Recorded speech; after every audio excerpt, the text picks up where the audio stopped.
One thing that it constantly bugs me about songwriting. I wrote a song. One of the first songs I wrote was called "Canadian Mountain Home," and it was about a man who was stuck in a wood cabin in Canada for the duration of a winter. And I played it to my friends. I remember, and a couple of them said, "Obviously, Jack, that song is rubbish because you don't have a, you don't go to Canada, and where is your mountain home? You don't have any of that stuff." And they thought it was silly. And you know, one of the things a song should be no different than a poem or a book, in as far as if there's an I in the song, that is to say, a first-person I singing you the song, that needn't necessarily be the person singing the song. I mean, you know, none of us assume that, you know, Charles Dickens was a street orphan from the, you know, who asked for more or whatever, or that I read Lolita recently, maybe some of you have read that. I mean, that's a first-person narrative. It's clearly being told by a character. That is the point of it. Songs should be no different. And if you listen to Randy Newman, or if you listen to Tom Waits, these are great character-based writers, people who will sing a song rooted in an I, a first-person I, that is nonetheless coming from a character, somebody who's not them. And that allows you tremendous freedom when you're writing, because you can convey, if you want to talk about, if you want to sing about. Jack and I have worked together on various concerts where I've engineered Jack. I first met him, I guess, about 4 years ago, and he's a great character. We immediately got on. He's good fun to be around, but I think I also immediately worked out that he's such a good songwriter and performer. And I saw him enthuse a room full of 800 people without any problems at all, and realised that Jack's going to be big news.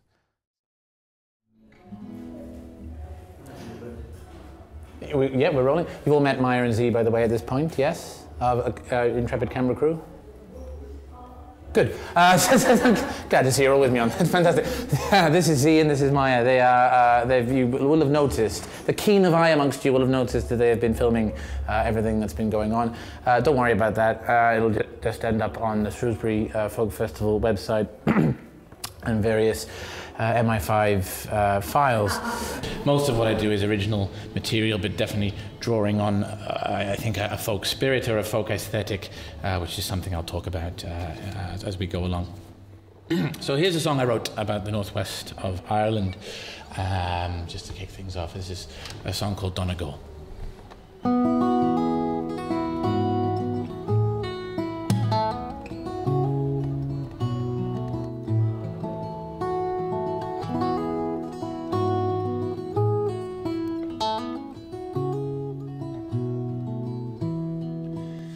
Well, it was all on the eve of St. Agnes,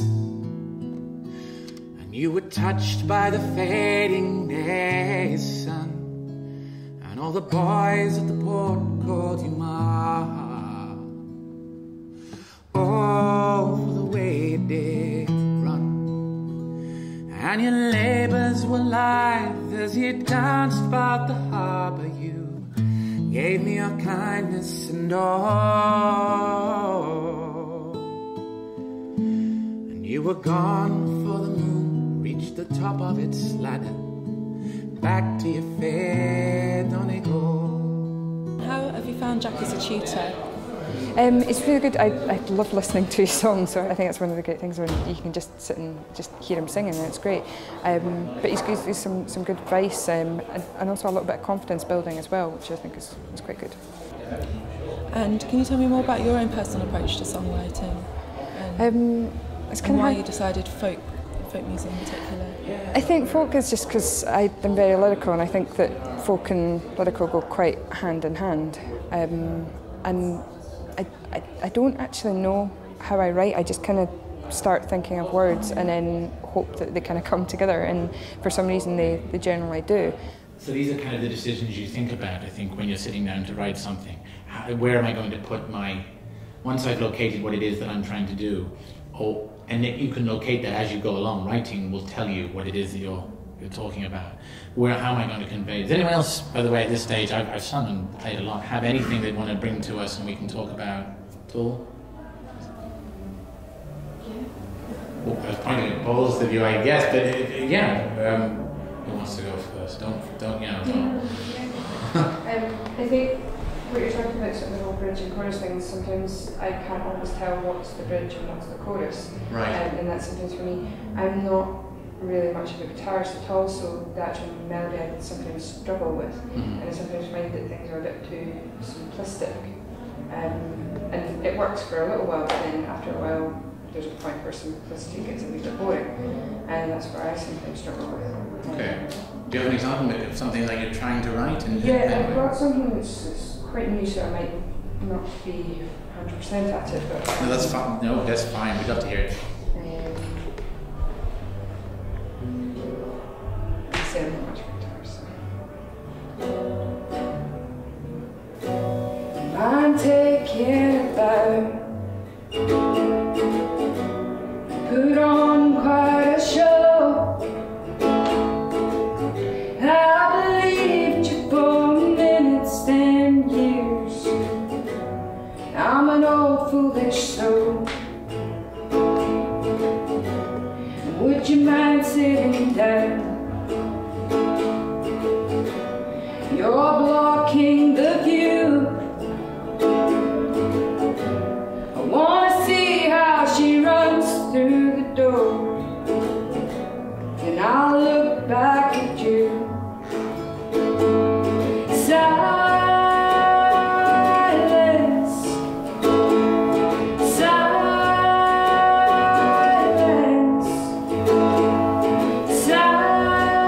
silence is all you can do. Stay silent, what else can you do? Stay silent, I'm talking to you. Did anyone get her name? The young woman who was here yesterday played the song about silence. It was a great song. Like her, it was basically based off this kind of, I'm more or less there, right? It was kind of, and she had a little harmony trick I noticed before her chorus that just established that was what was going to happen. Little cue, if you like, for the audience, where she went to that kind of slightly tense D chord, just if we're in A minors and C's and F's and G's, and she suddenly went. You know the effect that has on your ear, that there's a little suspension that's gone in there, and you're just waiting. I mean, if you finished, if I was doing you a song like that, and that was it, and I finished. It's that, it'd be like, you know when you're on a train and the train comes to a stop and your body looms forward. Imagine that happening without the snapback. I always wonder what that might be like on the tube when you're on a train and you kind of, or in a car and the car comes to a standstill and you just are pushed slightly out of your seat and then you go, ah. Imagine nothing happening. It would be the physical effect of me going, oh. So and that could be, you know, that could be tremendously effective, but in that case, she was using it. You knew there was a chorus coming there. And even that simple little, just a tiny, like a 2 beats of respite before the chorus kicked in. I thought it was very effective. Like she was queuing you up, sort of thing, for her chorus. So how do you find Jack as leader and tutor? He's a lovely player, and he's got a very nice style. And he deconstructed one of my songs yesterday. So I've had to go away and redo it overnight. No, he was right. And in fact, the rest of the people helped as well. So it's a positive input? Yeah, it doesn't feel like that at the time sometimes. But yeah, it is. It's quite an involved piece of narrative, that song, right? I mean, there's a story going on there which you might not get all of on a first listen. Yeah. And that's part of the beauty of narrative song. It gives you something to come back to. You notice little bits in the detail that perhaps you didn't at first. But a chorus is your kind of anchorage, your anchor point, and it gives you something to hang on to. If you consider that song, for example, The Weight, which we hopefully all know, by the band, you know? Take a Load Off. I mean, if you listen to that just verse by verse, you've got a lot of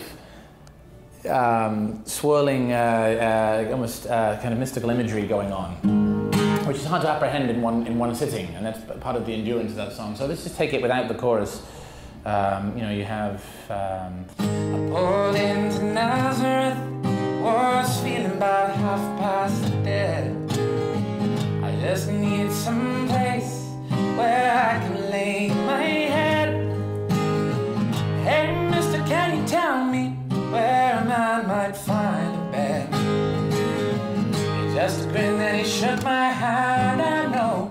was all he said. So that's all of a sudden, if you, on a first hearing, that's full of interesting ideas. You have references to Nazareth. In fact, in the context of the song, he's talking about Nazareth, Pennsylvania, and that makes itself clear as the song goes on. But already we have kind of biblical allusion, strangeness. Something's happening in that song. A traveller has arrived at a place, and all sorts of things are happening. And the verses progress, and you know, people beset him with requests. I picked up my bags, I went looking for a place to hide. And then I saw Carmen and the devil walking side by side. I said, hey Carmen, come on, let's go downtown. And she said, I gotta go, but my friend can stick around. And so everything's building. We're getting a picture of a man who's, you know, at the beginning of the song, all he wants to do is sleep. And for the rest of it, strange characters out of the backwaters of American mythology are confronting him and asking him to do various things. And all that can get a bit overwhelming. So in the middle, in between every verse, we just have this beautiful big sing-along chorus, which I hope we all know. Let's try the harmony part if we do. Take a load off Friday, take a load for free, take a load off Friday, and you put the load right on me.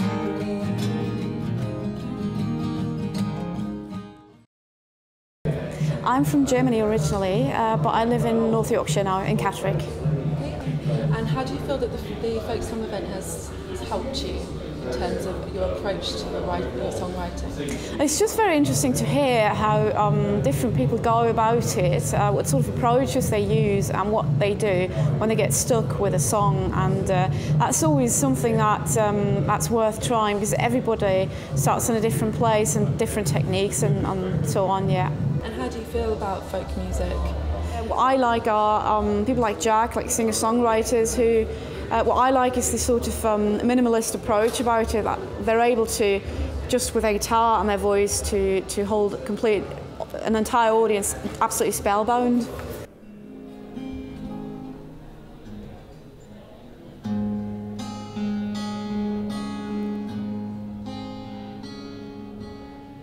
I see you struggle with the buttons on your coat.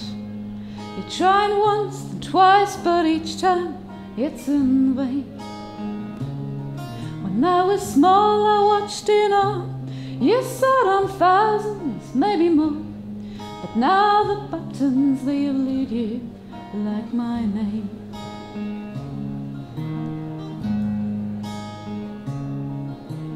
Turn to take a closer look at the photos on the wall of weddings, infants, bliss from long gone days. You give them just a passing glance. You say, I knew those people once, but now the memory, it eludes you like my name. I was the baby that you held, I was the toddler on your knee. You made the frilly bows and dresses that I wore. You were the one to show me how to tie my laces, but by now we're strangers in a faded photograph.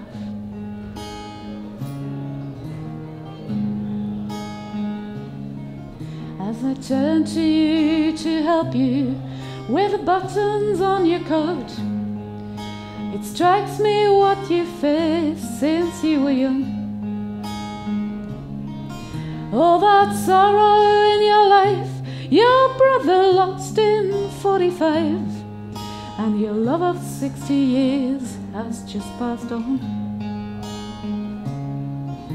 He's up there with the rest of us. He looks at me and smiles from behind the glass, forever young. He's saying he's not here, you see. He's down the shops and fetching tea. And what on earth is taking him so long? I was the baby that you held, I was the toddler on your knee. You made the frilly bows and dresses that I wore. You were the one to show me how to tie my laces, but by now we're strangers in a faded photograph. You're in the sunset of your life and we enjoy it while it lasts. You complain the clock is broken 'cause it's going way too fast. Could it be it's best this way? You're free now of the past. Sometimes they gave you so much pain, those old faded photographs. All the buttons on your coat undone, back to our lives we go. We say farewell and leave you in this place. As my brother says, bygone, you say, oh, what a nice young man. I see a smile and all our memories in his face. We were the babies that you held, we were the toddlers on our knee, in frilly dresses, blue bib overalls. You let us win in every game, you taught us how to write our names, names you don't remember anymore. Your time is coming to an end, and heaven's waiting on the bend, and a piece of heaven you've been here for us. And I know that every time I tie my laces, I'll stop and smile at all the memories and the faded photographs. And I know that every time I tie my laces, I'll stop and smile. Thanks for the memories and the faded photographs.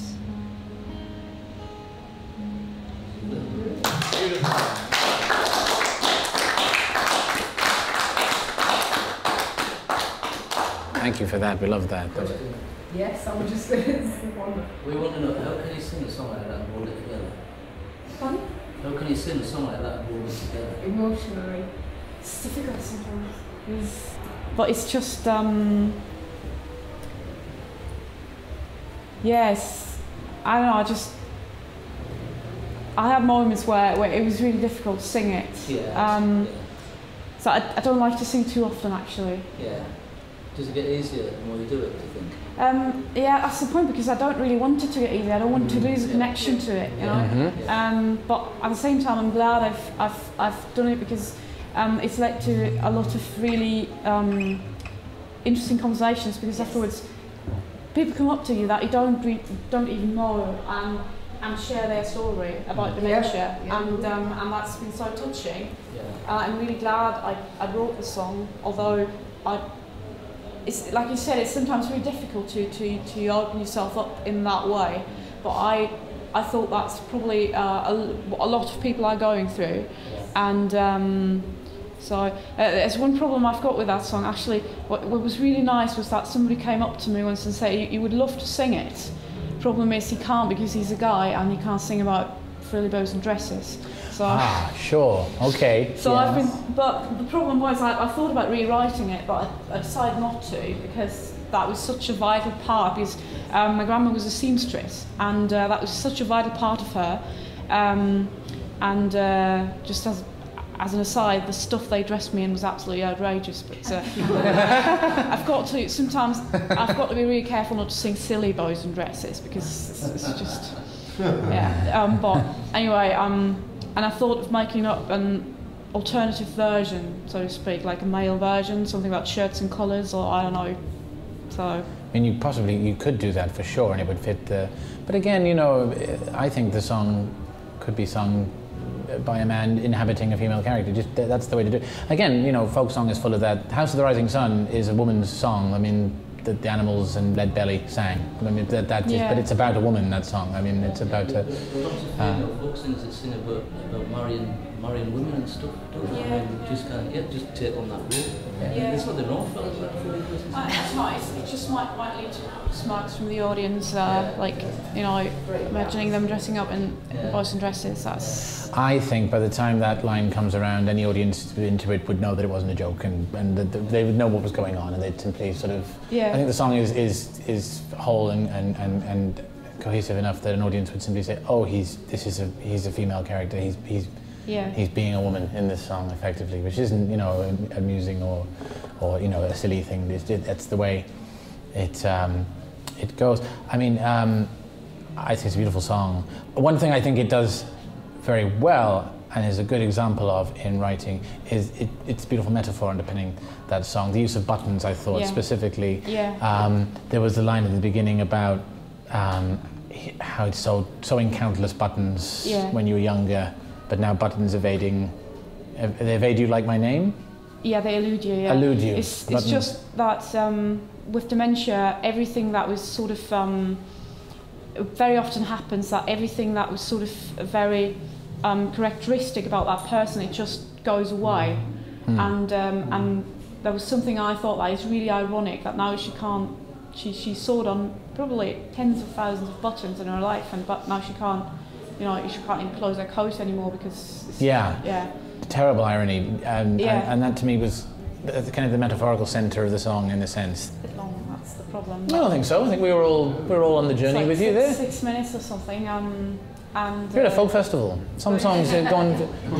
Songs here are going for 20. It didn't feel like a long song because you carried us with you. Okay, it's almost better being stripped bare, because I would imagine, and I don't know, I've never experienced it, but I would imagine the feeling that when you're writing that it's a very emotional place, so you're almost, you are kind of giving yourself to it, therefore you don't want to overcomplicate it, you don't want to add in, because it really should just be about the words. I think what we will try and do next, because it's been a great success this year. When you look at the songs that were sung by the songwriters that were there, there was a great breadth and just a great quality. I would like to feel that we could take some songwriters, and as well as developing the songs, there may be some that we could take and put on a stage. I'm also becoming aware that a lot of the examples I'm giving to illustrate quote-unquote good songwriting are from my own songs, which is tremendously arrogant, but then they're the only examples I can speak about with any real authority because I knew what I was up to when I wrote them. So I'll try and put across what I mean with an example. You know, songs come from anywhere. I was in a museum in London once, and there was, I think it was the National Gallery, and there was a painting in the Renaissance section of Mary Magdalene, the Magdalene, and it was a wonderful painting, and in the painting she was sitting by herself, elevated above the garden at Gethsemane, and she had her knees pulled up to her chin in the way that some people sit. It struck me as particularly modern, like a kid, you know, on the edge of his bed. And I was struck by it, and I wanted to write something about it. And so I started writing this song. I was in Dadgad, and doing my alternate thumb thing, and the painting was called Easter Morning. So, you know, I'm not for the record, not a religious person, but religious narrative, you know, it permeates life, and there's a lot of good stories in there, and I wanted to try and tell that story. And again, this is a lot of this is coming back to finding the center of your piece. I had a first verse which went like this, which is just based on what I could see in the painting. It was basically a description of the painting, and it goes, "In Easter morning's fledgling light, with the lingering stars still burning, pulled myself into myself and thought about returning." I was happy with my opening. You established that it's a character. I wanted it. I like writing in character a lot, first-person narratives. I wanted this to be that too. Established that you've established a time. You've got a setting. It's Easter morning. at the break of dawn almost, something is about to transpire. Where are we going to go next? Well, I thought I'd build the scene a little bit more. We're talking about, 2,000 years ago in a Middle Eastern city, night watchmen, citadels, castles, all the kind of stuff you get in Indiana Jones films in the market, where Indiana Jones shoots the bloke with the sword and all this kind of stuff. So, okay, let's build the scene a little bit. Oh, the manacles of night still held, the watchman at his station. And I had that, but I didn't know where to go. I had that idea of a night watchman standing at his station. Okay, well, where are we going to go from here? And I did just get to thinking, let's just get this down to brass tacks, what rhymes with station? And I went through them. Station, emancipation, relation, you could go forever, and suddenly I hit on the word reputation, and I thought, okay, that's possible. And you play a little game then with yourself of word association. Association also rhymes with station, but that doesn't matter. So reputation, that's quite an evocative word. What does reputation, what other people think of you? How, in what light are you held by the public or by your friends or by your family? It's quite a loaded word. You start to play with this idea. Relate it back to the subject matter. In this case, it's a song being sung by Mary Magdalene, who's considered a little bit of biblical knowledge to be a woman of dubious virtue, shall we say, a lady of the night, as Bellowhead might say later. I don't know if they're still making that joke. But it was a perfect word that fit not only the line, not only the rhyme. It wasn't just a rhyme for rhyme's sake, and you must be very careful with that. And I think in songs, sometimes the desperation to think of a rhyme leads you to just sticking something in there for the sake of it, just to get the rhyme out of the way. The kind of love from above mentality, or you know what I mean, without wishing to name names. Reputation, it seemed to me, got to the heart of what I was on about, because Mary Magdalene is a woman with a certain reputation, and the reputation is key to understanding who she is, but she's actually singing this song. So that's the song. So the line became, the manacles of night still held, the watchman at his station, and I thought of all I gave away, and of my reputation. Hopefully what you'll have seen on this documentary is that the critiques are done in a caring way, they're done in a very supportive way, and they're done in a way that will help any songwriter to become better at what they do, and it's done in a way that songwriters help other songwriters to be better. So you're in an environment with friends who are there to help you, and everyone's trying to get better at what they do. So come along, bring your ideas and try and turn them into something bigger and better. We're going to do this next year, and we're going to build it up, and we're going to just see how far we can run with it, and build in, exercises and things, and maybe, I don't know, really try and push it and establish. Shrewsbury's a festival that is good to songwriters, I think, perhaps a little bit more than other festivals. There are lots of great festivals out there, but Shrewsbury seems to have a thing for songwriting, which I enjoy. So there we go, and yeah. Thanks very much. Pardon? Is the room being used now? Because there's one more song. I was going to say, if we have... Yeah, I was wondering if there was. Yeah, the people... do you reckon we could just squeeze one in? I think we should just go for it. Yeah, I think so too. Yeah, I was going to say, yeah, go on. Yeah.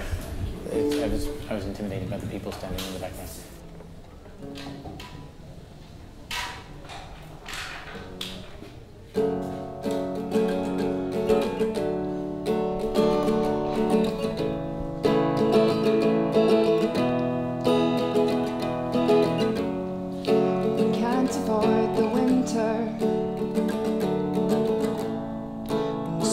At your door, and you do not like the summer these days, for it doesn't shine bright anymore.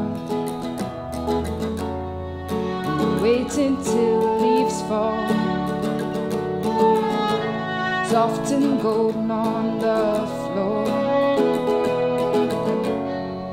You finally let your guard down. Has there really been one more?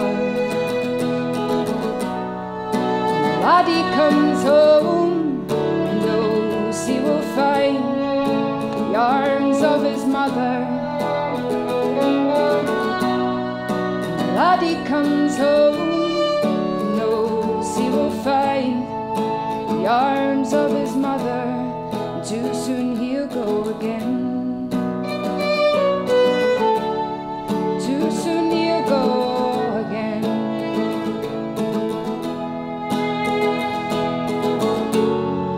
You're searching for a blanket in an unfamiliar hole.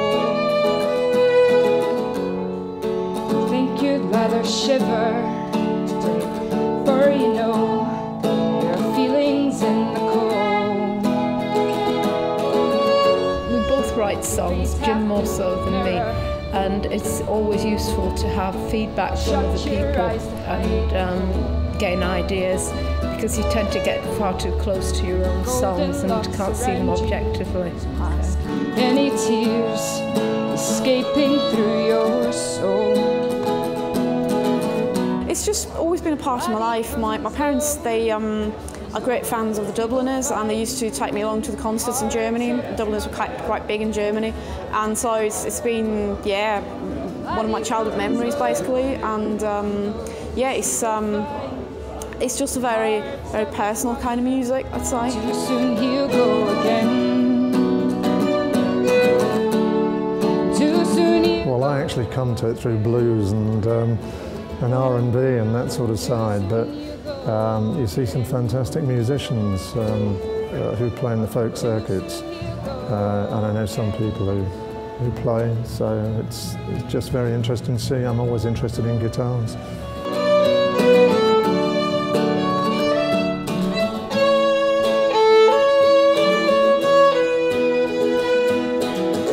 Not only does he write great songs, he understands why he writes great songs, and that to me is the sort of unique selling point that Jack has. When the laddie comes home, he knows he will find the grave of his mother.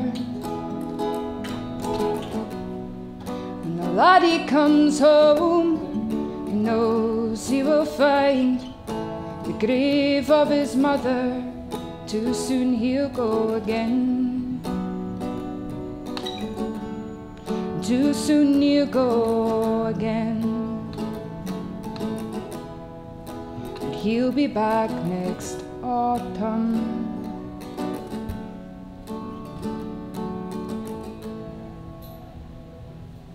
That's a great song. Yeah, I love that. Fantastic. Yeah, I love that song. Laddie Comes Home. Fantastic. That was great. Yeah, yeah. Yeah, the fiddle was fantastic too. It was really, really, yeah, beautiful atmospheric stuff over the top there. That's a great song.